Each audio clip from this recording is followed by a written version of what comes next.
Hi, good morning, students. In my previous lecture on CPC, we had reached order 23. We have seen that after a suit was instituted in section 26, I read with order 4, the court came into picture in order 10. उससे पहले क्या था that we had a suit और suit में word use और section 26 में word used हुआ था plaint. Why was the word petition not used? Why was the word plaint used? The reason was that a petition becomes plaint only if it is governed by order 1. Parties कैसे जुड़ेंगी?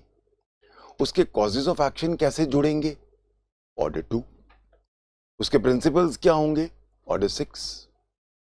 All aspects, उसके अंदर content क्या होगा, rejection क्या होगा, return क्या होगा? Order 7.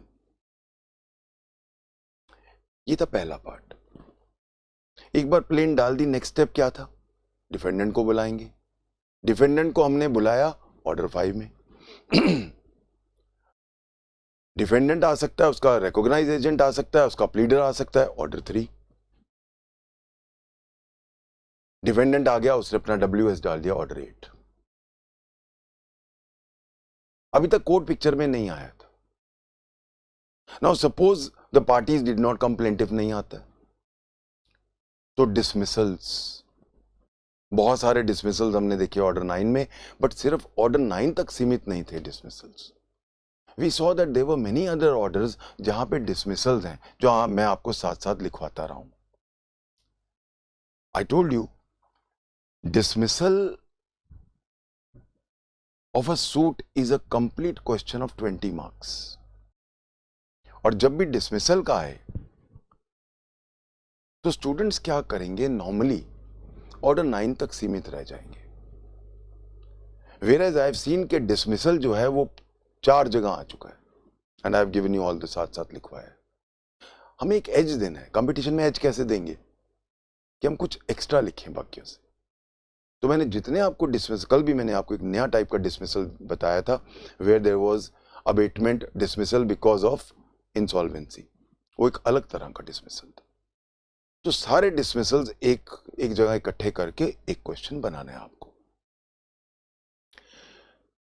Dismissal हो गया अगर प्लेंटिफ नहीं आ रहा है या प्लेंटिफ की गलती है, और अगर डिफेंडेंट नहीं आ रहा है तो एक्स पार्टे ऑर्डर भी देखा हमने और एक्स पार्टे डिक्री भी देखी. ऑर्डर 9 तक कहीं भी कोर्ट नहीं आया. Nowhere did the court come. The court comes into picture for the first time in order 10, first hearing. तो फर्स्ट हेयरिंग में क्या क्या होगा वो हमने सारा डिटेल्स में देखा, पूरा लेक्चर है उस पर. कोर्ट अपना माइंड क्लियर करता है ऑर्डर 10 में. ऑर्डर 10 में ही हमने देखा कि अगर वो एडीआर में भेजना चाहे तो एडीआर का पूरा लॉ हमने देखा, और बहुत इंपॉर्टेंट हमने जजमेंट्स देखे सुप्रीम कोर्ट के. जो केरला हाई कोर्ट वाला जजमेंट था जो सुप्रीम कोर्ट में चला गया, डिटेल में डिक्टेट कराया मैंने आपको. तो एडीआर में 89 के साथ हमने सारे एडीआर देखे. तो एडीआर में अगर भेजना है या उसने अपना माइंड क्लियर करना है तो ऑर्डर 10 था, रेड विद सेक्शन 89. पार्टीज का माइंड क्लियर नहीं है, फैक्ट के बारे में क्लियर नहीं है, डॉक्यूमेंट्स के बारे में क्लियर नहीं है. फैक्ट का जहां क्लियर नहीं है तो वहां हमने कौन सा लॉ पढ़ा? Order 11, interrogatories. इंटेरोगेटरीज फैक्ट्स मांगने के लिए, और जहां डॉक्यूमेंट्स नहीं थे वहां हमने डॉक्यूमेंट्स मांगने के लिए. Discovery of documents, discovery of facts, order 11 में आ गए. अब नेचुरली क्योंकि डॉक्यूमेंट्स की बात हो रही थी तो all the law regarding documents, उनका प्रोडक्शन कैसे होगा, उनके अंदर एंडोर्समेंट्स क्या क्या होंगी, उनका अगर इंपाउंड कर रहे हैं तो इंपाउंडिंग कैसे होगा, या रिटर्न ऑफ डॉक्यूमेंट्स कैसे होगा, ये पूरा ऑर्डर 13. अब जो कुछ प्लेंटिफ ने लिखा है सारे मुद्दे तो नहीं बनने वाले. अगर डिफेंडेंट उस चीज को एग्री कर रहा है तो वो इशू ही नहीं बना. ट्रायल किस पे बनेगा? सिर्फ इश्यूज पे. तो जो चीजें डिफेंडेंट मानने को तैयार है या उसे मनवा सकते हैं तो उसको इशू, टाइम बचाएंगे कोर्ट का. इसीलिए हमने ऑर्डर 12 बनाया कि जितने भी एडमिशंस करवाने हैं, एडमिशंस तो the entire law of admissions, but admissions मैंने आपको इफ यू रिमेंबर मैंने बताया था आपको एडमिशंस 3 तरह के हैं। एक एडमिशंस जो प्लेंट वगैरह में आ गए या आपकी प्लीडिंग में आ गए, ये है एडमिशन बाय नोटिस, और एक है एडमिशन बाय एग्रीमेंट। वो एडमिशन बाय एग्रीमेंट कहां था, हम पढ़ चुके हैं एविडेंस एक्ट सेक्शन 58, कि जहां दोनों पार्टीज एग्री करती हैं वहां पे प्रूव करने की जरूरत नहीं है। तो 3 तरह के एडमिशन से तीसरे टाइप का एडमिशन, एडमिशंस बाय नोटिस देख के दूसरे को हम एडमिट करा रहे हैं, that was the subject matter of order 12। 13 order लग गए मामला कट एंड ड्राई करने को। तब फिर अब कोर्ट का माइंड क्लियर है, अब ट्रायल शुरू होना है। पर ट्रायल शुरू होने से पहले क्या करना है, क्रिमिनल लॉ में और सिविल लॉ में एक ही चीज, वहां फ्रेमिंग ऑफ चार्ज, यहां फ्रेमिंग ऑफ इश्यूज। तो ऑर्डर 14 में फ्रेमिंग ऑफ इश्यूज। अब जो इश्यू फ्रेम हो गए उसी पे ट्रायल चलेगा, जो वहां सीआरपीसी में चार्जेस फ्रेम हो गए बस ट्रायल उन्हीं पे चलेगा। पर हो सकता है कोई इशू बीच में आ जाए, नया आ जाए, या कोई चार्ज नया आ जाए, जिसको मैंने गोली मारी थी पहले, अटेम्प्ट टू मर्डर था, वो मर गया, मर्डर में हो जाए। इसीलिए दोनों में alter of charge, alter of issues, alteration allowed है। ये सारा हमने लॉ देखा। फर्स्ट छोटा सा मामला है, पहली हियरिंग में ही खत्म हो रहा है, ऑर्डर 15 आ गया, फर्स्ट हियरिंग में फिनिश, बिकॉज मामला बहुत छोटा था, दोनों पार्टीज एग्री हो रही थी, हमने फटाफट खत्म कर दिया, डिक्री पास कर दी। अब हमारे पास इश्यूज फ्रेम्ड है, अब हमने क्या करना है, ट्रायल शुरू। ट्रायल शुरू में क्या चाहिए हमें, सबसे पहले किस चीज पे करोगे ट्रायल, एविडेंसेस। एविडेंसेस कौन देंगे, विटनेसेस। तो विटनेसेस को बुलाएंगे, विटनेसेस को हम बुलाएंगे ऑर्डर 16 में। ऑर्डर 16 में हमने देखा, हम पढ़ेंगे इसको सेक्शन 30, 31, 32। विटनेस नहीं आएगा उसको गिरफ्तार कर लेंगे। तो गिरफ्तारी की पावर सिर्फ सीआरपीसी में नहीं है, हम देख चुके हैं, it is also there in CBC section 32। उसकी प्रॉपर्टी अटैच कर लेंगे, या फिर लेटेस्ट अमेंडमेंट के बाद हमने देखा उसका फाइन, उसका जो फाइन का वो भी बढ़ा दिया गया। चलो जी, विटनेस आ गए, अगला स्टेप क्या है, वकील साहब कहते हैं जी आज मैं बीमार हूं, हार्ट अटैक हो गया, एडजर्नमेंट्स, ऑर्डर 17 एडजर्नमेंट्स। चलो जी, एडजर्नमेंट्स भी खत्म हो गए। अब द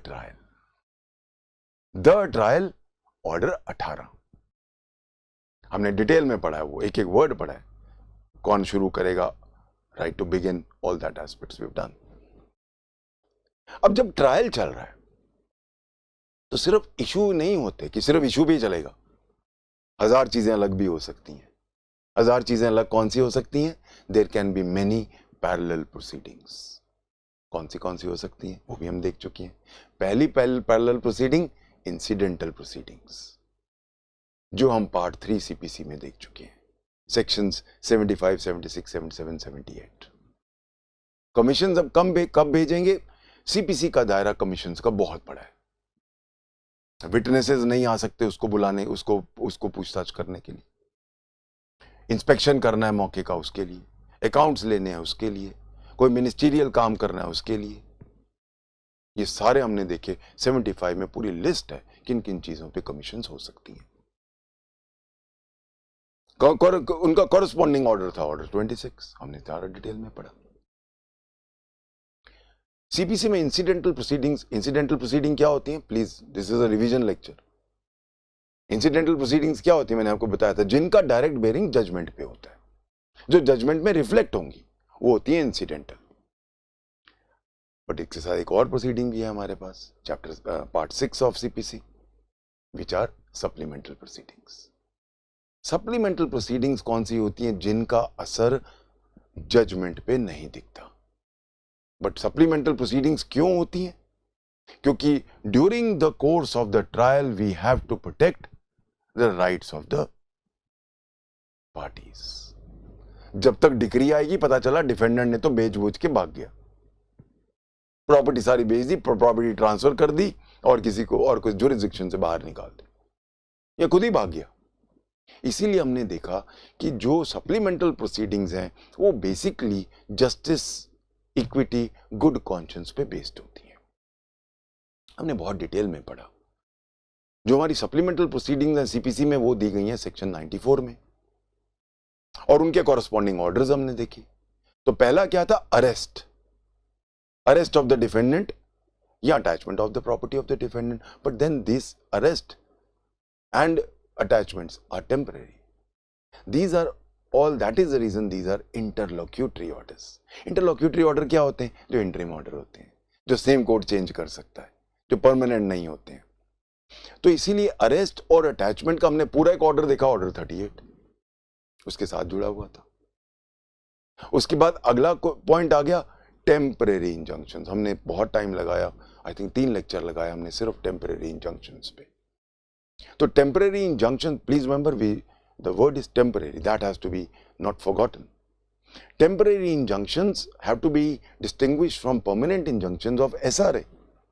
SRA का तो वो final relief है।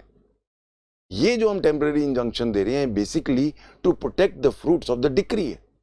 That is why we have these supplemental proceedings, इसीलिए होते हैं। तो हमने पूरा ऑर्डर 39 देखा इसके ऊपर, और एक और तरह का था जो था रिसीवर, ऑर्डर 40। रिसीवर क्यों बनेगा, कब बनेगा, हमने बहुत एक एक पॉइंट बहुत डिटेल में पढ़ा है, या फिर और इंटरलॉक्यूटरी ऑर्डर्स जो भी ऑर्डर 40 में दिए हुए हैं। ये थे दूसरी टाइप के प्रोसीडिंग्स। अब एक चीज और हो सकती थी कि जब ट्रायल चल रहा है, डिफेंडेंट कहता है जी मैं पैसा जमा करा देता हूं, मेरा पैसा जमा है, आप दे दो, you give it to the plaintiff. Plaintiff कहता है जी मैं नहीं, मेरा और पैसा बनता है, तो जितना है उतना तो ले लेता है, और जिसके लिए वो जितना उसको कहता है और बनता है उसके लिए अब लड़ता है, या हो सकता है वो एक्सेप्ट कर ले, बात खत्म हो गई। वो था ऑर्डर 24। ये भी हो सकता है कि डिफेंडेंट कहे सर मुझे पता है मैं जीतूंगा, ये प्लेंटिफ तो बाहर रहता है, सिर्फ तंग करने के लिए सूट डाल दिया है, मेरा पैसा खर्च कर रहा है, ये आप कहां पकड़ोगे इसको, अमेरिका रहता है, कभी ग्रीनलैंड रहता है, कभी आइसलैंड चला जाता है, कहां से पकड़ेंगे हम इसको? सर पहले सिक्योरिटी रखवा लो कॉस्ट की। तो वो भी एक चांस है, वो हमने देखा ऑर्डर 25 में, security by the plaintiff for the costs. एक और पैरेलल प्रोसीडिंग थी। फिर 2 और पैरेलल प्रोसीडिंग्स हैं हमारे पास, जो एक कल हमने खत्म की थी, death of a party. Death of a party, abatement of a suit. Abatement of a suit, abatement मतलब सूट खत्म। किन हालात में होगा? 3 हालात थे। कल जो हमने ऑर्डर 22 पढ़ा उसमें 3 हालात थे। Abatement of suit on the death of a party, provided what, पूरा लेक्चर मेरा था उस पे, right to sue survives. Right to sue क्या होता है, पूरा लेक्चर है इस पे। या फिर मैरिज हो गई, उसके ऊपर कल हमने लॉ देखा, abatement on marriage does not take place. और तीसरे टाइप का अबेटमेंट था, अबेटमेंट क्योंकि दिवालिया निकल गया, इंसॉल्वेंसी। सो 3 टाइप के अबेटमेंट से। और अगर कोई और तरीका है, for example in any other, जो हमने कल लास्ट पॉइंट देखा था, सपोज मैंने अपनी प्रॉपर्टी किसी को बेच दी, मॉर्टगेज कर दी, उसका भी इंटरेस्ट हो गया, तो फिर भी अबेटमेंट नहीं होगा, क्योंकि चलो मैंने तो अपनी प्रॉपर्टी बेच दी, आई एम नॉट बॉदर्ड, पर वो बेचारा तो बॉदर्ड है जिसने मॉर्टगेज किया है, जिसने आपको पैसा दिया हुआ है, तो उसके बिहेस्ट पे भी अबेटमेंट नहीं होगा। ये कल हमने लास्ट चीज देखी थी। तो ये एक और पैरेलल प्रोसीडिंग थी, जहां कोई पार्टी मर गई, या शादी हो गई, या इंसॉल्वेंट हो गया, तो अबेटमेंट ऑफ सूट्स का पूरा, मैंने कल बोला बहुत सारे, मैंने आपको क्वेश्चंस भी लिखवाए हैं, ये मेंस के क्वेश्चन है, प्रीलिम्स के क्वेश्चन है, इंटरव्यू में भी आए हुए, साथ साथ मैंने आपको बताए थे कौन से हैं। और फाइनली हम आखिरी पैरेलल प्रोसीडिंग पे आ रहे हैं आज। What if the parties compromise? मामला ही खत्म फिर तो। अगर हम दोनों ने कॉम्प्रोमाइज ही कर लिया फिर तो बात ही खत्म हो गई, फिर नथिंग इज लेफ्ट, फिर किस बात का सूट? कॉम्प्रोमाइज, कल मैंने थोड़ा लास्ट पार्ट 10 मिनट रह गए थे तो मैंने हल्का सा टच किया था। I use 4-5 words. I use the word abandonment, I use the word withdrawal, I use the word adjustment, I use the word compromise. I use the word satisfaction. कितने वर्ड हो गए? 5. ये पांचों वर्ड्स का अलग meaning है इस order में. अगेन मेंस का क्वेश्चन है, प्रीलिम्स के क्वेश्चन है, इंटरव्यू का क्वेश्चन है. What is the difference between adjustment oblique compromise and satisfaction?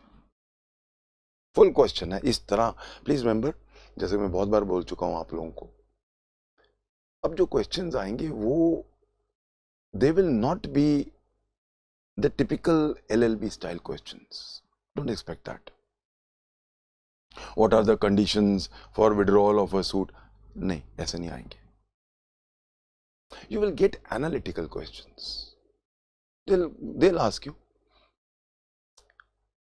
what are the a compromise in a suit stands at a different footing from satisfaction of a suit. Critically examine. या फिर ये आ जाएगा, withdrawal from a suit can lead to the matter being closed forever. Do you agree with this statement? अब यहां पे अगर ऐसे questions आएंगे, एक जगह मैंने देखा था, क्वेश्चन आया हुआ था, आई फॉरगेट कहां देखा है मैंने, पर आया है. What is the difference between withdrawal of a suit and withdrawal from a suit? ये क्वेश्चन आया हुआ है. ऐसे क्वेश्चंस देख के only my students are very comfortable because ऐसी बारीकियों में हम गए हुए हैं. Nobody goes into this, and this is the reason why competition में सक्सेस नहीं होती है. पढ़ा होता है सबने, पर ये बारीकियां नहीं होती. ये बारीकियों में जाना है. By now all of you are adept in going into the absolute nitty-gritties of the subject. हमने इसी बारीकी में ये वाला ऑर्डर पढ़ना है. जैसा कि मैंने बोला आपको कि अगर मैं वर्ड यूज करता हूं कॉम्प्रोमाइज, अगर मैं वर्ड यूज करता हूं एडजस्टमेंट, एडजस्ट करने का मतलब क्या होता है? कुछ आप नीचे आओ, कुछ मैं नीचे आता हूं. मैं हालात को के मुताबिक चलो मान जाता हूं. एडजस्ट आदमी कहां करता है? जहां थोड़ा सा वो नीचे कुछ भावतोल होता है, तो टर्म्स होते हैं. तो एडजस्टमेंट और कॉम्प्रोमाइज में प्लीज रिमेंबर टर्म्स होते हैं कि चलो ठीक है, इतना नहीं मैं मांगता, तुम ऐसा कर दो, मैं ऐसा कर देता हूं. सेटिस्फैक्शन में कोई रीजन नहीं है. I give you a very crude example yesterday. Plaintiff और डिफेंडेंट की लड़ाई चल रही है. डिफेंडेंट प्लेंटिफ को जैसे ही कोर्ट खत्म होता है कहता है, सर 1 मिनट बाहर आओ, आपसे एक बात करनी है. सर आपको पता है कि आपकी लड़की का अफेयर मेरे लड़के के साथ चल रहा है, शादी करके भागने वाले हैं दोनों, मुझे कल रात को पता चला है. तो हम तो सर समधी बनने वाले हैं, कहां लड़ रहे हैं? वो क्या बात कर रहे हो? घर जाता है पता चलता है सही है. वो कहता है छोड़ो छोड़ो, क्या 10 लाख के लिए क्या करना है, वैसे भी लड़की वाला है. अब कोई टर्म्स एंड कंडीशंस नहीं लिखी गई. अब सीधा वो आएंगे, कहेंगे सर वी आर सेटिस्फाइड. ये फर्क है. सो satisfaction may or may not involve any points to be fulfilled or executed in a decree. We have to go into details. ये जस्ट मैंने एक ब्रॉड व्यू दिया है. एक एक वर्ड में हम चलेंगे क्योंकि दिस इज अनदर ऑर्डर जिसपे मैं मेंस का 15 to 20 मार्क्स का क्वेश्चन एक्सपेक्ट कर रहा हूं. मैंने आपको पहले भी कहा था, पहले दिनों में हमेशा पहले 10 सेक्शंस पे सारे क्वेश्चंस आ जाते थे. पहले 11 मान लो, रेस जुडिकाटा पे एक आता ही आता था, एक रेस सब जुडिस पे आ जाता था, एक section 9 suits of a civil nature पे आ जाता था, कभी कभी पेक्यूनियरी ज्यूरिसडिक्शन पे आ जाता था, या फिर जजमेंट पे आ जाता था, एक अपील पे आ जाता था. खत्म. Gone are those days. अब एम्फेसिस है ऐसे ऑर्डर्स का. परसों एक मेरा हमारे जो स्टूडेंट्स अपेयर हो रहे हैं दिल्ली में, there about 42 students who are appearing for interview. Yesterday one of the girls, she called me up. I asked her, बेटा कैसा हुआ आपका interview? She said, sir, order 32 पूछा. कहती सर थैंक गॉड आपने हमें अच्छी तरह कराया हुआ था, क्योंकि कोई कराता ही नहीं है, जो स्पेशल सूट्स हैं उन पे कोई कराता ही नहीं है. Order 32 was the entire interview. ऐसे और क्या पूछा बेटा? सर बाकी तो ऐसी चीजें पूछी, पोल्यूशन वगैरह. सीपीसी में ऑर्डर 32. और मैंने जब उसका जवाब दिया वो ग्रिल करते गए. I was ready. I hope and pray she will be the जज नाउ. एक एक वर्ड, एक एक लॉ का करना है. There is no shortcut to success. Be very clear on this. Order 32 abatement एक क्वेश्चन, और हमने उसको डिटेल में कल एनालिसिस किया. ऑर्डर 23 सॉरी ऑर्डर 22 कल हमने जो किया. ऑर्डर 23 आज का question. Let's now go into the basics. Let's start this order. Withdrawal and adjustment of suits की जब भी बात करो, इसका बिगनिंग क्या लिखोगे? You have to start with the beginning. इसका बिगनिंग आप शुरू करोगे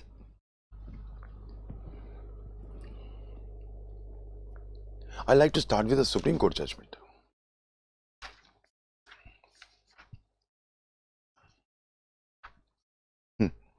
Hira Lal versus Raman Lal, 1993 Supreme Court. Hira Lal versus Raman Lal, 1993 Supreme Court. As a general rule, any matter which can be decided by the court can also be settled by a compromise between the parties. अब compromise suit पे कोई भी आ जाए, इस supreme court judgement से शुरू करना है. इंट्रोडक्शन मेरा ये होगा, यहां से शुरू करो.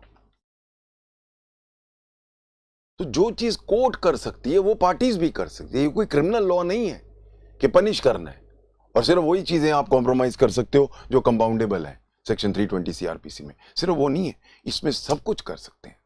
तो ये बैकग्राउंड से शुरू करना. You must make your beginnings and your conclusions very beautiful, and nothing if you can give a Supreme Court judgment starting on this. Start with this judgment. तो अब हम इसको पूरा का पूरे ऑर्डर को हम दो पार्ट्स में डिवाइड करेंगे. Withdrawal, adjustment and satisfaction. Rule 1, withdrawal of, withdrawal from, withdrawal of, abandon, withdrawal from with the permission of the court. Let's go to that. पहले हम एक बार पढ़ लेते हैं रूल पढ़ के, then I'm going to give you dictations on these because I want ये question. I know this will come, so be fast in writing. Please get active on this. Rule 1, withdrawal of suit or abandonment. दो words use हुए हैं, withdrawal, abandon. Let's see. Rule 1, sub rule 1. At any time after the institution of the suit, a plaintiff may, as against all or any of the defendants, abandon his suit or abandon a part of his claim. The first sub rule dealt with abandonment. Prelims के questions क्या बन रहे हैं? At what point of time can a suit be abandoned? Can the plaintiff abandon the suit just before judgment? Come back to sub-rule 1. At any time after the institution of the suit. इसका मतलब है किसी भी time पे before the judgment is passed, you can abandon a suit. Second question, is the abandonment supposed to be of the entire matter of the suit or can it be a partial abandonment? So please remember, दोनों चीजें हैं. It can be abandonment of the entire suit or it may be abandonment of part of the suit. ये सारे prelims के question है, I hope आप note कर रहे हो. तो जो हम कहते हैं abandon, उसके साथ क्या टाइटल में वर्ड आया? withdrawal of. So withdrawal of जहां आ गया, it means absolute withdrawal. In other words, abandonment. provided that where the plaintiff is a minor or other person to whom the provisions contained in rules 1 to 14 of order 32 extend, minors, unsound mind people का order 32 है, neither the suit nor any part of the claim shall be abandoned without the leave of the court. यहां से दो चीजें निकली. पहला point यह है कि अबैंडनमेंट में लीव ऑफ द कोर्ट की जरूरत नहीं है, इंप्लीकेशन है. बट जहां आप एक छोटा बच्चा है, माइनर है, या एक लुनाटिक है, उसका इंटरेस्ट आपको पता, हमें नहीं पता ना कि आप उसका इंटरेस्ट खा रहे हो, छोटे बच्चे का इंटरेस्ट खा जाओगे आप, तो वहां पे आप abandon without the leave of the court नहीं कर सकते. ये क्वेश्चन आपके इंटरव्यू का क्वेश्चन है. Can there be abandonment without the leave of the court? Yes sir, all abandonments are without the leave of the court. Are you sure? कोई ऐसा मामला है जहां पे अबैंडनमेंट में भी कोर्ट की जरूरत है? यस सर है, प्रोवाइजो में है कि जहां पे ऑर्डर 32 में कोई माइनर का मामला है या फिर कोई अनसाउंड माइंड के खिलाफ अबैंडन कर रहे हो, कोई क्लेम या पार्ट ऑफ द क्लेम, वहां पे in the interest of justice हम कोर्ट की परमिशन लेंगे. अब यहां पे लिखा है क्योंकि प्रोवाइजो में आ गया है कि लीव ऑफ द कोर्ट, तो इसका मतलब क्या हो गया? अबैंडनमेंट में there is no need to take the leave of the court. Okay, second. अब आते हैं रूल, सब रूल 2 पे. An application for leave under the proviso to sub rule 1 shall be accompanied by an affidavit of the next friend, and also if the minor of such other person is represented by a pleader, by a certificate of the pleader to the effect that the abandonment proposed is, in his opinion, for the benefit of the minor. See, abandon जब भी कोई suit कर रहे हो, अब minor के, कोई minor ने सूट डाला है या कोई पागल आदमी उसका सूट डाला है, तो उसके फायदे के लिए होगा. अब अबैंडन क्यों कर रहे हो? तो नेचुरली कोई उसका ज्यादा भला होना चाहिए तभी अबैंडन करोगे. तो कैसे, कौन कौन बताएगा हमें? तो नेचुरली सी, माइनर या अनसाउंड पर्सन आदमी, ऑर्डर 32 में हम देखेंगे, वो सूट तो खुद तो डाल नहीं सकता है, उसका नेक्स्ट फ्रेंड डालेगा. तो उससे हम एफिडेविट भी लेंगे कि जो अबैंडनमेंट, ठीक है लीव ऑफ द कोर्ट तो है, पर कोर्ट को सारा डिटेल थोड़ा ना पता है, इतना अभी सूट थोड़ा हुआ है, तो इसीलिए वो पहले एफिडेविट लेंगे इसके नेक्स्ट फ्रेंड से या गार्डियन से कि जो हम ये अबैंडन कर रहे हैं या पार्ट ऑफ द क्लेम अगर अबैंडन कर रहे हैं तो वो बच्चे के या उस लुनाटिक के हित के लिए. That is very important. I hope I am clear now. You know, इसमें छोटा सा एक 5 नंबर का क्वेश्चन बनता है. What is the law regarding abandonment of a claim or a part of a claim by a minor? अगर ऐसा question आ जाए तो हमें प्लीज रिमेंबर शुरू करना है ऑर्डर 32. अभी हमने पढ़ा नहीं है, हम पढ़ेंगे, पर उसका पूरा लॉ हमारे पास ऑर्डर 32 में है. तो ऑर्डर 32 से शुरू करके कि नेक्स्ट फ्रेंड को ही उसको कवर करना है, वही सिर्फ रिप्रेजेंट कर सकता है. अब आना है आपको ऑर्डर 23 पे. तो शुरुआत हमेशा पहली लाइन में करो that since a minor can not institute a suit nor can a person who's of unsound mind institute a suit, so he has to be, it has to be done through a next friend as is ordained in order 32. यहाँ अब examiner को दिख गया कि आपको order 32 भी आता है. इस तरह you know learn to what I will call show of your knowledge. तब पता चलता है एग्जामिनर को कि इस आदमी को पूरी नॉलेज है. तो 32 से शुरू करके अब आप आओ. Now in case there is a abandonment of a claim, now it is governed by order 23 sub rule 1 proviso, और उसके अंदर and sub rule 2 where it must also be accompanied with the affidavit of the next friend. I hope I am clear on this. अब हम आते हैं दूसरा part, withdrawal from, withdrawal of abandon. अब withdrawal from the suit with the permission of the court.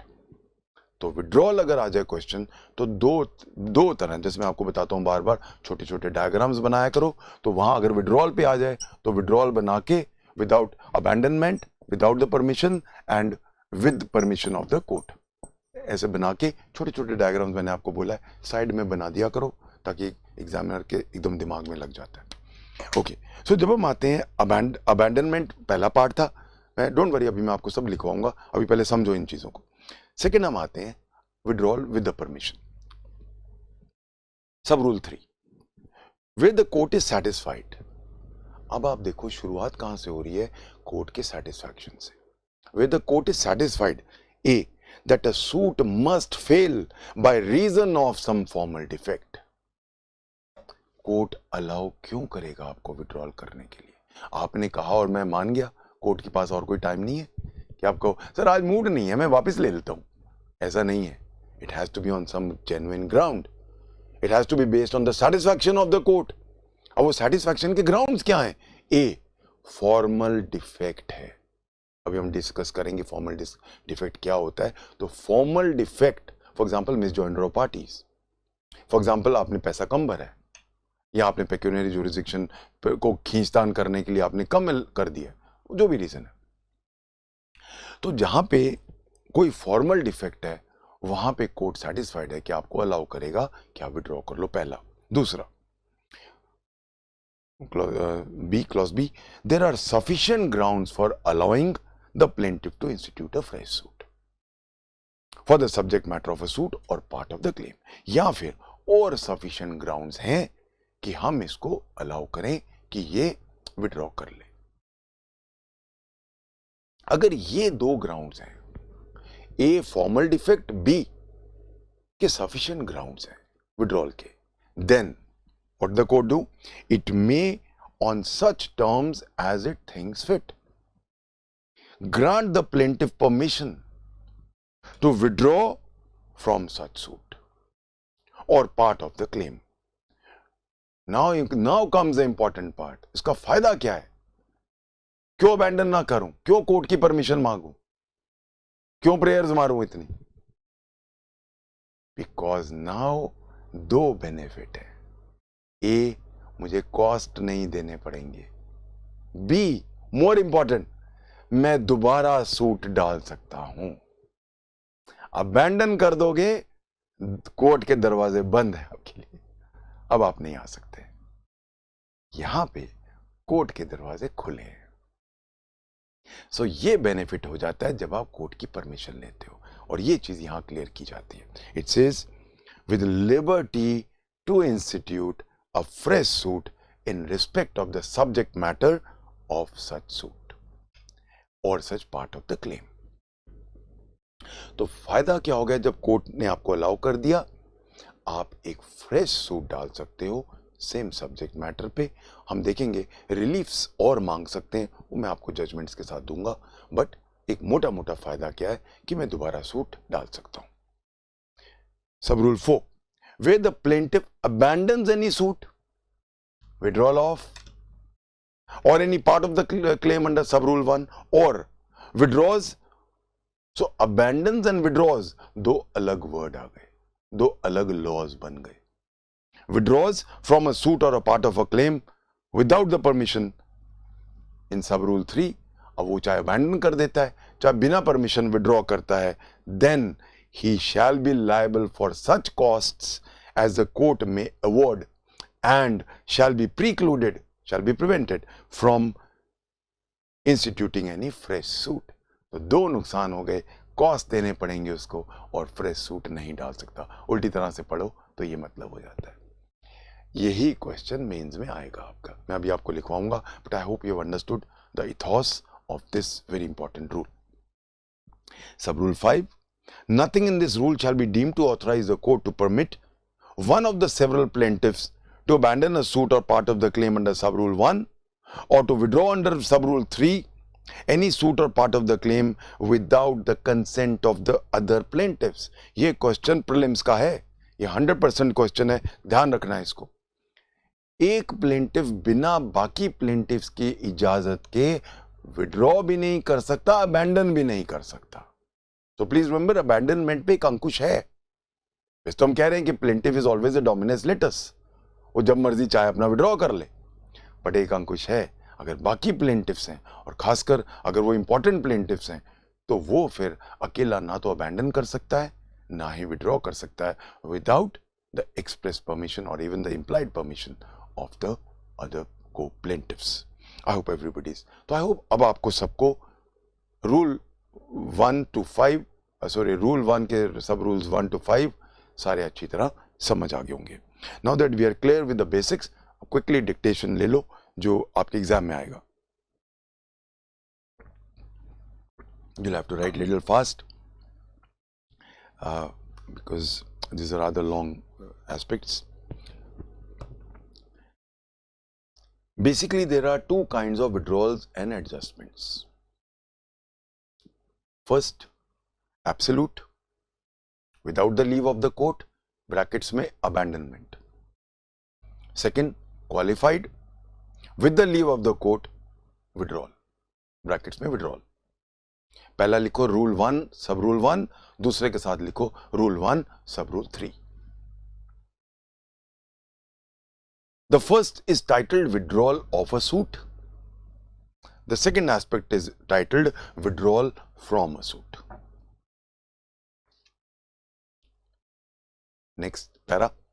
Abandonment of a suit or a part of his claim against all, अब इसको all को underline करो, or any of the defendants is an absolute or a unqualified right of a plaintiff, and the court has no power to refuse permission to withdraw from the suit unless that, अभी हमने पढ़ा है, it involves other plaintiffs also. I'd like to give a summary as given by the Honorable Supreme Court कि K.S. Bhupati, B-H-U-P-A-T-H-Y, K.S. Bhupati versus Kokila, K-O-K-I-L-A, K.S. Bhupati versus Kokila, 2000 Supreme Court. Rule 1, Order 23 speaks of withdrawal of suits or abandonment of a claim or a part of a claim. Rule 1 covers two types of cases. A, where the plaintiff withdraws a suit with the permission of the court to bring a fresh suit on the same subject matter. Now please remember, same subject matter, prelims का question है, क्या different subject matter पे डाल सकते हैं? No. अगर आप withdrawal कर रहे हो तो फिर same subject matter है. Second point, where the plaintiff withdraws the suit without the permission of the court. अब जहां तक अब पहला टाइटल लेते हैं हम, विड्रॉल ऑफ सूट, नीचे सब टाइटल दो without leave of the court, brackets में लिखो अबैंडनमेंट. इसके ऊपर क्विकली लिख लो, the plaintiff may not be interested in prosecuting his suit any more, he being the dominus litis has the unqualified right to take back his suit. Such withdrawal may be made, अब ये next para में लिखना, अगले point में, such withdrawal may be made at any time after the institution of the suit. Next point, the withdrawal may be against all or any of the defendants. Next point, the plaintiff may abandon his suit completely or totally, or may abandon a part of his claim. Now this is an absolute right of the plaintiff. However, there are two negative aspects in this. Pehla, in such cases of abandonment, the court may award costs against him. Dusra, the plaintiff will also be precluded from instituting any fresh suit in respect of the same subject matter of the suit. अब एक question उठा supreme court के सामने, और ये बहुत important point है, ये इंटरव्यू का क्वेश्चन है, इसको इंटरव्यू वाले रजिस्टर में लिख लेना. ये मैटर उठा सुप्रीम कोर्ट के सामने, के Nadar NADAR versus Chitra 2007 supreme court. Question ये उठा कि जहां पे प्लेंटिफ ने विड्रॉ कर लिया without permission to file a suit, अब वो नया सूट उस कॉज ऑफ एक्शन पे नहीं डाल सकता, यानी कि एक तरह से उसके ऊपर रेस्टुटी काटा लग गया. तो क्वेश्चन ये उठा सुप्रीम कोर्ट के सामने, क्या इसको हम डिक्री मान लें? Can it be taken as a decree? क्योंकि फ्रेश सूट नहीं डाल सकते आप. Now the Supreme Court held in this very important judgment, it is not a decree, it is an order. Plaintiff debarred है, defendant debarred नहीं है. It is a debar against a plaintiff. अब suppose वो defendant ने अपना कोई defence डाला है, वो ले आता है अपना, उस पर कोई बार नहीं है. तो इसीलिए रेस जुडिकाटा हमने बहुत डिटेल में पढ़ा, 11-12 लेक्चर है मेरे. वहां पे क्या था, parties.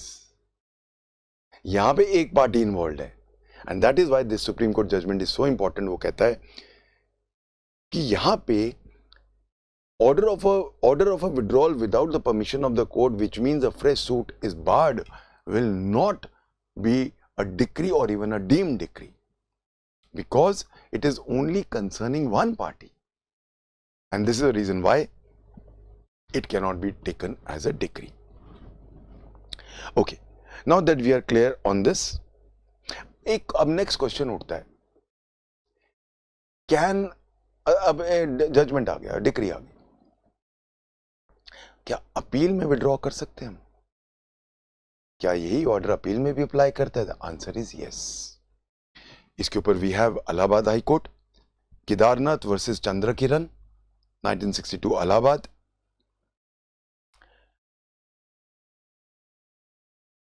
Withdrawal order 23 applies to appeals also. मैं इसके ऊपर थोड़ा डिटेल में आऊंगा बाद में, क्योंकि you know we have a complete rule on this. We will come on this and we will take it up in the next coming rules. मैं उसमें डिटेल में बात ज़्यादा करूंगा, अभी this too premature, but ये याद रखना है कि yes, withdrawal can be there in a appeal, but थोड़ा सा मैं यहाँ डिस्कस करूंगा, आगे ज़्यादा डिटेल में हम करेंगे. अबैंडन इतनी आसानी से नहीं हम अपील में अलाउ कर सकते. क्यों? अपील का मतलब क्या है? एक डिसीजन आ चुका है कोर्ट का. मैं प्लेंटिफ हूं, मुझे कम रिलीफ मिला, कम रिलीफ पे भी मैं जा सकता हूं अपील में, तो मैं चला गया. अब मुझे लगा कि डिफेंडेंट जीत रहा है, मैं अबैंडन कर देता हूं. मेरे अबैंडनमेंट से डिफेंडेंट को नुकसान हो गया, अब वो जजमेंट डेटर बन गया. तो कई बार क्या होगा, पार्टी अपील में अगर कोई विड्रॉ कर रही है, उसका फायदा हो रहा है और दूसरे का नुकसान हो रहा है. इसीलिए दो withdrawal is allowed, but it stands at a different footing from withdrawal from a suit. ये हम बाद में एक बार वापस डिस्कस करेंगे, इस पे लॉ भी है, I will come to that little later. Okay, now that we have covered the first point. Next point अब लिखते हैं विड्रॉल फ्रॉम अ सूट, यानी कि withdrawal with the permission of the court. Sub rules 3 and 4 of Rule 1. इसको sub title देखे, the plaintiff may also withdraw the suit with the permission of the court. In withdrawal from suit with the permission of the court, there are 2 benefits. First, he is relieved of a liability to pay cost to the defendant. Second, he also is granted liberty to institute a fresh suit in the respect of the same subject matter. तो अब इसलिए एक Privi council का judgement है इसके ऊपर कि जहां पे मैंने withdrawal with the permission of the court किया, तो वहां क्या लगेगा, Fateh Singh versus Jagannath Singh 1925 Privy Council, Fateh Singh versus Jagannath Singh 1925 Privy Council. Since the bar against a fresh suit is removed, hence the bar of res judicata does not apply. इसीलिए race judicata का बार नहीं लगेगा. Now the question arises, ये जो विड्रॉल की power है, ये क्या कोर्ट सुओ मोटो भी दे सकता है कि सिर्फ पार्टी के कहने पे आएगा? ये मामला आया अगेन सुप्रीम कोर्ट के सामने, जो मैंने आपको जजमेंट दिया है, case Bhupathi versus Kokila 2000 supreme court. The permission to withdraw the suit may be granted by the court either suo moto or on the application of the party. The grant of leave is not a right. ये खास ख्याल रखना है, prelims का question है ये. मैं withdraw करना चाहता हूं जी, मुझे आप क्यों नहीं परमिशन दे रहे? It is a purely discretionary power, but please remember, मैं बार बार रिपीट करता हूं, the power of discretion is not an arbitrary power. It's a power which is tempered by judiciousness. So चाहे डिस्क्रिशन वर्ड है, but then it should not be taken कि मेरी मर्जी है, जो मर्जी करूं मैं, आर्बिट्रेरी नहीं होती है. So judicial discretion is never arbitrary. Judicial discretion is always tempered by so many things, by justice, by judiciousness, by precedents. हजार चीजें होती हैं. यू नो, ये क्वेश्चन 5-6 बार इंटरव्यू में पूछा गया. What do you mean by judicial discretion and what are the parameters of a judicial discretion? So I hope मैंने पहले भी डिस्कस किया, I hope everybody is clear on this. Okay, now अब question ये उठता है, now the next point, what will be the base of the satisfaction of the court? What will be the grounds of satisfaction of the court? किन grounds पे court का satisfaction based होगा? ये heading दो. On this we have first point, the court must be satisfied that the suit will fail by reason of a formal defect. Formal को bold letters में लिखो. By reason of a formal defect in respect of form or procedure which does not affect the merits of the case. ये सबसे important line है. सिर्फ form या procedure में कोई गलती है, कोई ऐसा डिफेक्ट है, एक फॉर्मल डिफेक्ट है जो मेरिट्स ऑफ द केस को टच नहीं कर रहा है. अगर मेरिट्स ऑफ द केस को टच कर रहा है तो वो फॉर्मल डिफेक्ट नहीं है. तो यहीं पे आप डिस्कस करते हैं what is a formal defect. अब अगली हेडिंग, सब हेडिंग दे दो, what is a formal defect. The words formal defect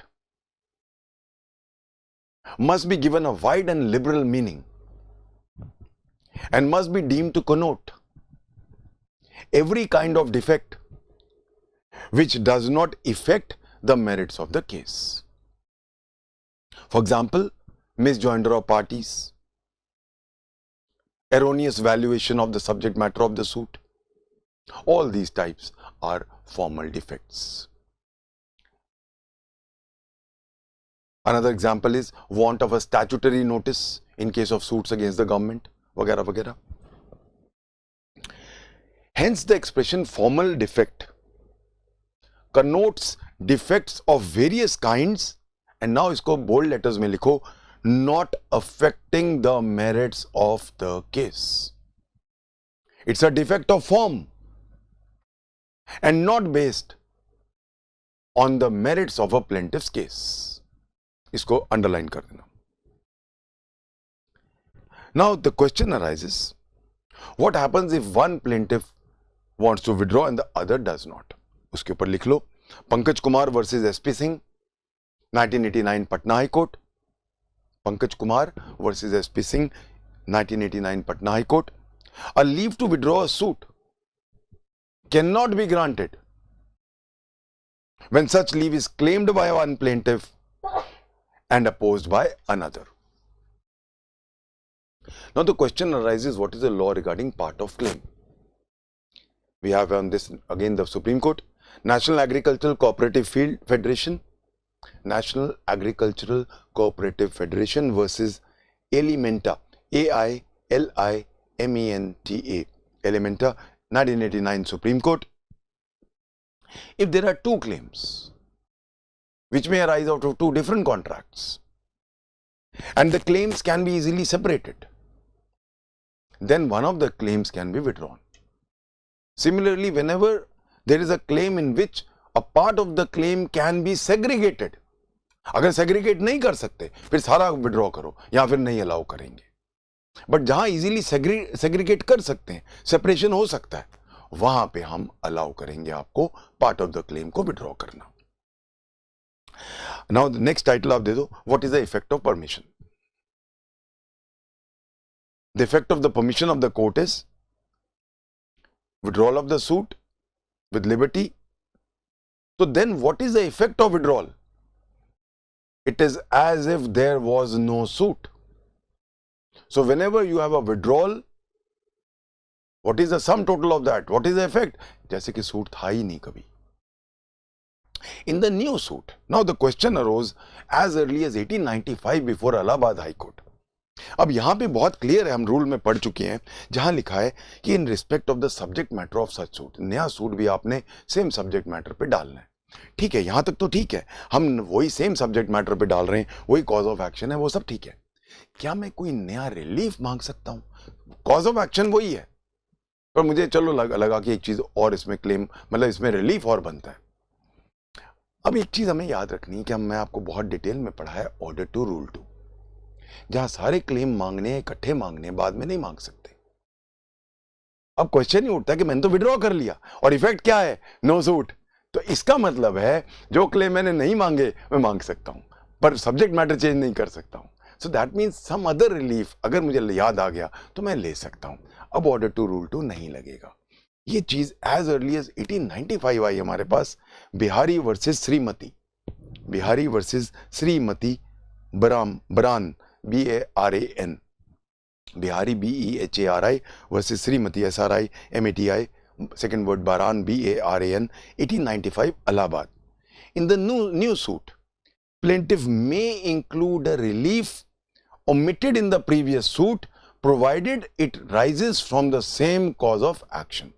हम ऑर्डर टू रूल 2 में देख चुके हैं, कॉज ऑफ एक्शन अलग चीज होती है, उसमें क्लेम्स क्या मैं ले रहा हूं वो अलग चीज है, उनमें रिलीफ्स क्या मिल रहे हैं वो अलग चीज है. 3 चीजें होती हैं, cause of action, claim, relief. Cause of action is a main. अब उसमें मैं हो सकता है मैं सारे कॉज ऑफ एक्शन में मेरे 15 क्लेम होते हो, मैं 10 मांग रहा हूं, चांसेस है. अब 10 क्लेम मैं जो मांग रहा हूं उनमें रिलीफ कोर्ट क्या देगी, I don't know. So relief follows a claim and a claim follows a cause of action and cause of action follows my infringement of my civil right. ये हम देख चुके हैं पहले भी. Okay, finally we come on the co-plaintiffs. What is the rule regarding withdrawal regarding co-plaintiffs? On this we have 1933 Madras, Ramaswamy versus Rajan, Ramaswamy versus Rajan, 1933 Madras High Court. By virtue of sub-rule 5 of rule 1, the court is not authorized to permit one of the several plaintiffs to withdraw without the consent of others, especially if it is prejudicial to their interests. तो इस case में फिर court क्या करेगी? It will dismiss the application for grant to leave. अब इस case में please remember, जहां मैंने परमिशन ग्रांट टू लीव, यानी कि मैं आपको डिसमिस सूट नहीं कर रहा हूं, सूट डिसमिसल का ही तो आप मांग रहे हो, डिसमिस वर्ड तो है ही नहीं, हम तो विड्रॉ कर रहे हैं. तो जहां मैं मना कर रहा हूं कि नहीं बाकी प्लेंटिफ्स नहीं मान रहे, सॉरी मैं नहीं अलाउ करूंगा, वहां सूट डिसमिसल नहीं है, आपकी पिटीशन डिसमिस्ड है. ओके, नाउ क्वेश्चन अराइज होता है, एक बहुत इंपॉर्टेंट क्वेश्चन उठता है. मैंने विड्रॉ कर लिया जी, आपने परमिशन भी दे दी, मैं घर चला गया, भाव तोल करता रहा, नहीं बात बैठी, वापस आ गया कोर्ट में. मेरे जो कॉज ऑफ एक्शन था उस पे जो लिमिटेशन पीरियड था वो सपोज 1 साल था, लेट्स से 6 महीने तो कोर्ट में पड़ी रही. फिर मैंने डिसाइड किया जी मैं विड्रॉ कर रहा हूं, कर ली मैंने, फिर 6 महीने घर बैठा रहा, फिर सडनली रिप वैन विंकल की तरह उठा, ओ मेरा सूट पड़ा है, मैं चला गया. 13 महीने हो गए थे, क्या मैं आ सकता हूं दोबारा? The answer is no. So जब मैं विड्रॉल करूंगा मेरा लिमिटेशन पीरियड वहीं से शुरू होगा जब मैंने पहला सूट डाला था, या रादर मेरा कॉज ऑफ एक्शन था. सो मेरा लिमिटेशन में कोई फायदा नहीं मिलने वाला है विड्रॉल. ये नहीं कि चलो जी आपने तो परमिट कर दिया तो आज से नया लिमिटेशन पीरियड शुरू करते हैं, सर जिस दिन मेरा आपने निकाला है उस दिन से हम कंप्यूट करना शुरू करते हैं. ऐसा नहीं है. तो one thing we must remember, write down please, this is a very very important point. इसके ऊपर we have got a supreme court judgment also, Bakhtawar Singh versus Sada Kaur, Bakhtawar Singh versus Sada, SADA, Sada Kaur, 1996 Supreme Court, where the previous suit is withdrawn with the permission of the court and a fresh suit is instituted. The period spent in the earlier case is not to be excluded from computing the period of limitation.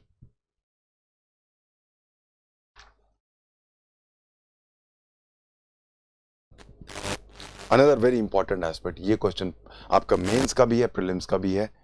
What about representative suits? You know, representative suits का हम पूरा एक हमारे पास rule है, rule 3B. But as a general rule ये याद रखना है, और ये क्वेश्चन आपका मेंस का क्वेश्चन है. इस पे क्वेश्चन लिख लो जो मेंस में आएगा. Discuss the law regarding withdrawal by the plaintiff in a representative suit. ये पूरा का पूरा हमारे पास रूल है, रूल 3B. उसमें रिप्रेजेंटेटिव सूट जो हम पढ़ चुके हैं ऑर्डर 1 रूल 8 में, वो वाले नहीं है. सिर्फ इसमें 4 तरह के दिए गए हैं, और क्योंकि हम सिर्फ अभी वो 3B में डिटेल बात करेंगे, इसमें एक बहुत इंपॉर्टेंट जजमेंट लिख लो और 2 लाइन लिख लो सिर्फ. जब मैं आऊंगा 3B में तो ज्यादा डिटेल बात करेंगे. This very important judgment is Sheela Barse BARSE. It's a landmark judgment by the way. So Sheela Barse versus Union of India 1988 Supreme Court, where the suit is a representative suit. The person conducting it cannot withdraw the suit and put an end to litigation except after service of notice to all the persons interested in the litigation. तो ये खास base point रखना है, और इसके ऊपर जो पूरा लॉ है हमारे पास वो रूल 3B में लिखा गया है. तो we will wait till then. But एक बेसिक, क्योंकि हम विड्रॉल की बात, अगर अब विड्रॉल का क्वेश्चन आ जाए, हमने सारे एस्पेक्ट्स देखे हैं विड्रॉल के.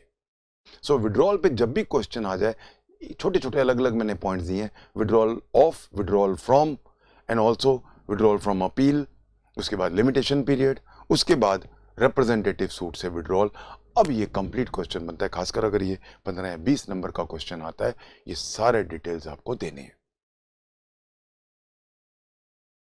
इसका कंक्लूजन कैसे दोगे? इसका कंक्लूजन दोगे, with abandonment is always the prerogative of the plaintiff. Withdrawal with the permission of the court is always the prerogative of the court. Okay, now that we are clear on rule 1, और I hope सबने अपने notes बना लिए, अब हम आते हैं rule 1A पे. रूल 1A जो है वो इंटरव्यू में 3-4 बार पूछा गया. Transposition of defendants as plaintiffs. Defendant को प्लेंटिव की जगह हमने इंप्लीड कर दिया, यानी कि डिफेंडेंट को प्लेंटिव की जगह पे डाल दिया. यही क्वेश्चन पूछा जाता है, क्या defendant can he step into the shoes of the plaintiff? Is there any law in CPC? There is a specific law given in rule 1A. Let's go through the rule 1A and then I will discuss rule 1A. Where a suit is withdrawn or abandoned by a plaintiff under Rule 1 and a defendant applies to be transposed as a plaintiff under Rule 10 of Order 1, the court shall, in considering such application, have due regard to the question whether the applicant has a substantial question to be decided as against any of the other defendants. जैसा कि मैंने बोला, ये interview में पूछा गया है. I would not be surprised अगर ये 5 या 7 मार्क्स का क्वेश्चन मेंस में आ जाए, और इस तरह के क्वेश्चंस आएंगे. तो इस पे क्वेश्चन लिख लो. Under what condition, firstly, can a defendant step into the shoes of the plaintiff? If so, under what conditions? Quote the relevant law. इसका बेसिक पावर हम देख चुके हैं ऑर्डर 1 रूल 10 में. हम डाल सकते हैं, किसी भी पार्टी को डाल सकते हैं. पर यहां पे अब क्या हो रहा है? यहां पे सबसे पहले तो प्लेंटिफ ने अबैंडन किया या विड्रॉ किया है. ये वहां से फर्क आ गया, एक स्पीशी बन गई उसकी, कि प्लेंटिफ था, उसने कहा जी मैं तो विड्रॉ कर रहा हूं. विड्रॉ जब कर रहा है तो अब डिफेंडेंट कहता है जी मेरा भी यही इंटरेस्ट है प्लेंटिव वाला, मैं I am ready to step into the shoes of the plaintiff, क्योंकि मेरा जो अब इंटरेस्ट है वो अब जो डिफेंडेंट्स बचे हैं उनके खिलाफ है, तो अलाउड है। But then purely the discretion of the court, court ये देखेगी कि उसका एक्चुअली इंटरेस्ट डिफेंडेंट्स के खिलाफ है कि नहीं। इसका एग्जांपल लेते हैं। एक बुजुर्ग है, उसके 3 लड़के हैं, एक लड़की है। गर्ल्स ज्यादातर नॉर्मली पेरेंट्स की ज्यादा लविंग होती हैं, ज्यादा सेंसिटिव होती हैं। उसके तीनों लड़के जो हैं वो शराबी टाइप हैं, गुंडे टाइप है। गुस्से में आगे एक दिन बाप जो है वो 80-90 ईयर्स का है, वो सारे बच्चों के खिलाफ सूट डाल देता है कि इनको सबको बेदखल करो, मेरी प्रॉपर्टी से बाहर फेंको। फिर वो सारे उसका पैर पकड़ लेते हैं कि नहीं नहीं नहीं ऐसा मत करो बाबे, तो बाबा जी विड्रॉ कर रहे हैं। But then the girl realises, उनके रात को बात चलती, वो कहते हैं एक बार विड्रॉ करने दे, इसकी पिटाई करेंगे, बुढ़ा तो है मरता नहीं, इसको ठीक करेंगे। अब लड़की है, उसे टॉयलेट नहीं होता। Now when the father is withdrawing, she puts up a petition that I am going to step into the shoes of my father, क्योंकि उसको पता है वो लड़के क्या करने वाले हैं। और वो अब फादर को अपने बताते, फादर कहता है मैं 80 साल का हो गया हूं, 85 साल का हो गया हूं, बेटा मेरे में हिम्मत नहीं लड़ने की। वो कहती है आप मत लड़ो, मैं लड़ूंगी। Now this can be a transposition. इस तरह के बहुत केसेस होते हैं, लाइफ में बहुत होते हैं, जहां पे एक डिफेंडेंट जो होता है वो बना तो देते हैं डिफेंडेंट, पर कायदे से वो डिफेंडेंट नहीं होते, वो उसी के प्लेंटिफ के ही होते हैं। जैसे मैंने एग्जांपल दिया अभी, बुजुर्ग हो गए, वो लड़ना नहीं चाहते, एज हो गई बहुत ज्यादा, 90 साल के लोग लड़ के सारों कोर्ट्स भरे हुए हैं, इतने सारे केसेस हैं उनके, भरे हुए हैं पूरे कोर्ट्स। तब उनमें से जैसे मैं एग्जांपल दिया, उसकी लड़की को उसका भला चाहिए, तो इसलिए वो उसको पता है कि डिफेंडेंट्स के। Now she may be, the word used here is transposition, transposition, changing sides. So now she steps into the shoes of the plaintiff. तो पर इसके लिए उसको एप्लीकेशन देनी पड़ेगी, जिसमें 2 चीजें इंपॉर्टेंट है। पहले the original plaintiff must withdraw या अबैंडन। उस टाइम पे ये डिफेंडेंट कहेगा नहीं जी विड्रॉ मत करो, इंटरेस्ट ऑफ द प्लेंटिफ नहीं है, मैं आ जाती हूं। तो ये आई hope everybody. So please remember, ये जो रूल 1A है, इसको हमने पढ़ना है पहले रूल 1, रूल 10, ऑर्डर 10 और ऑर्डर 1। तो 110 को पहले हवाला देके फिर आना है ऑर्डर 23 रूल 1A पे। आई होप एवरीबॉडी इज अंडरस्टूड। ये ऐसे क्वेश्चंस आएंगे, मैं बार बार कह रहा हूं, दीज आर इंपॉर्टेंट मैटर्स जो आजकल एग्जाम्स में इस तरह के क्वेश्चंस आ रहे हैं। Let's go to rule 2। वो जो मैंने आपको लिमिटेशन की बात बताई थी, वो ही यहां पे बताई गई है। Limitation rule 2, in any fresh suit instituted on permission granted under the last preceding rule, the plaintiff shall be bound by the law of limitation in the same manner as if the first suit had not been instituted।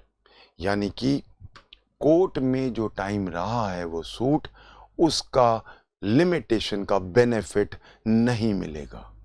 आप withdraw कर रहे हो तो withdrawal में आपको सारी candies नहीं देंगे हम। तो इसीलिए जब आप विड्रॉ करोगे एक नुकसान तो होगा ही होगा, इवन अगर आप परमिशन ऑफ द कोर्ट के साथ जा रहे हो, और वो है आपका लिमिटेशन पीरियड प्रोटेक्ट नहीं होगा। जब हम जाते हैं लिमिटेशन एक्ट में, तो आगे पढ़ाऊंगा मैं आपको वहां पे क्या होता है, लिमिटेशन का टाइम में जो कोर्ट में टाइम बीता होता है वो प्रोटेक्ट हो जाता है, वो लिमिटेशन में से माइनस हो जाता है। यहां पे नहीं होगा। So any time which is spent in the court will not be given any benefit in terms of limitation period. It is as if you had not instituted a suit और आपका limitation period वैसे ही चल रहा है, कोई रियायत नहीं मिलेगी।